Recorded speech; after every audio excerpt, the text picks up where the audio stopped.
تفریق نہ کرنا دوستو، بلکہ مساوات و برابری رکھنا میرے پیارے دوستو، اور اپنے بچوں کو رزق حلال سے ان کی پرورش کرنا ضروری ہے، ان کو اچھی تعلیم دلانا، ان کے اخلاقی تربیت، ان کا اچھا نام رکھنا میرے دوستو، یہ بہت ہی ضروری ہے، یہ والدین کے لیے بہت ہی ذمہ داری ہے، ان میں حلال و حرام کا شعور پیدا کرنا،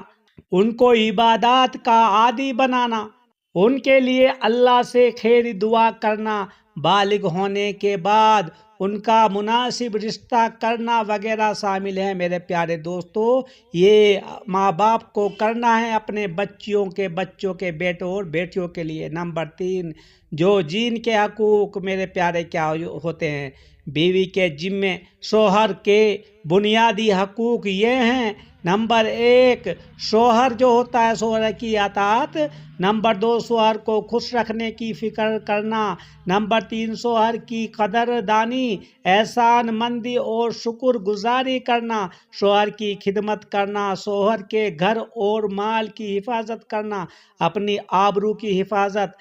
شوہر سے محبت، سلیقہ مندی، صفائی اور شوہر کے لیے زیب و زینت اختیار کرنا، یہ عورت کی جو دوستو اپنے مرد کے لیے حقوق ہے۔ شوہر کے ذمے بیوی کی بنیادی حقوق یہ ہے: نمبر 1، حسن سلوک، اچھا برتاؤ کرنا۔ آج کل کے دور میں شوہر اپنی بیوی کو بار بار کسی ایک چیز سے نام ہوتا ہے جو اسلام میں حرام قرار دیا ہے، وہ ہے طلاق۔ ایسی باتیں نہ کرو اپنی بیوی کے، اگر بیوی کو ایسے حقوق ہیں تو مرد کے بھی ہونے چاہیے۔ تو میرے پیارے دوستو، کوتاہیوں سے درگزر، دل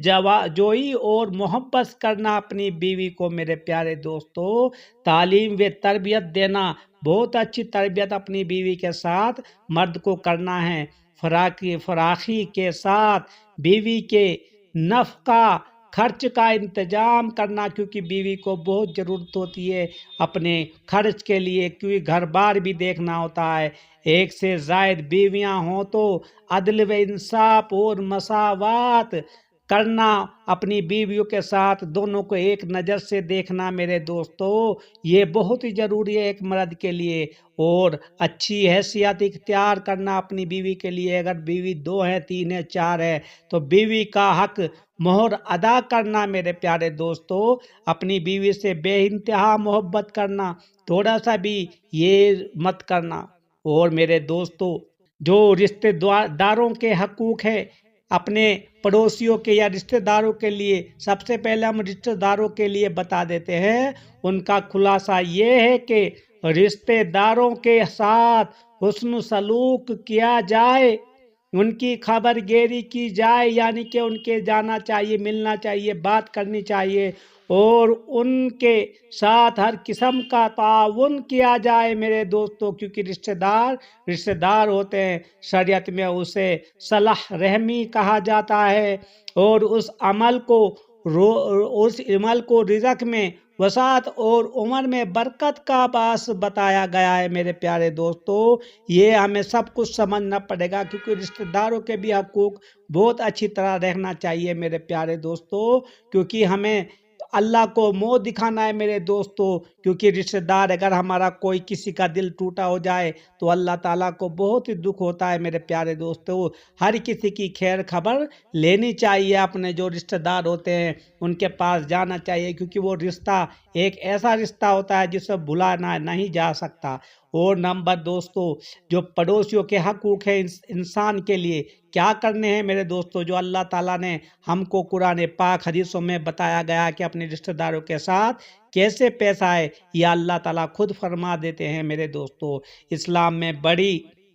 اسلام میں پڑوسی کے تعلق سے بڑی تاکید آئی ہے۔ روایت میں آتا ہے کہ جو خود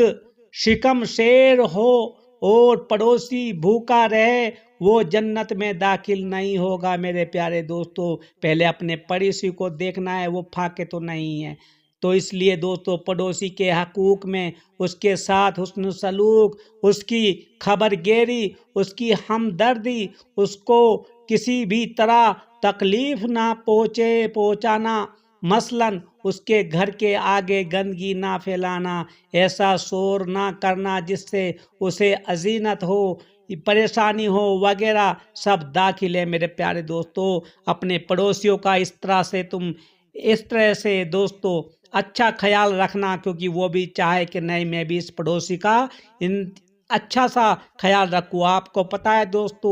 ہمسایہ جو ہوتا ہے، ہمسایہ ایک سائے کی طرح ہوتا ہے۔ رشتہ دار بہت دور ہوتے ہیں، اگر خدا نہ خواستہ ہمارے ہمسایہ ہم پہ کوئی مصیبت آ جائے تو ہمسایہ بھاگ کے کھڑا ہوتا ہے، لیکن وہ ہمسایہ ہونا چاہیے۔ یہی بات میں نے بتائی کہ اپنے پڑوسی ہمسایہ کو بہت ہی اچھے سے پیار محبت سے رہنے کی کوشش کرنی چاہیے، کیونکہ رشتہ دار کو اتنے پتہ لگے گا، اتنے تو ہمارا جو ہمسایہ ہوتا ہے وہ ہمیں اٹھا کے کچھ بھی کر سکتا ہے، ہماری بہت مدد کر سکتا ہے۔ اس لیے اپنے ہمسایہ کی قدر کرو، ایک دوسرے سے بے انتہا محبت کرو، اور اللہ تعالی ہمیں اپنے ایمان کا اتنا پکا بنائے۔ آمین ثم آمین۔ خدا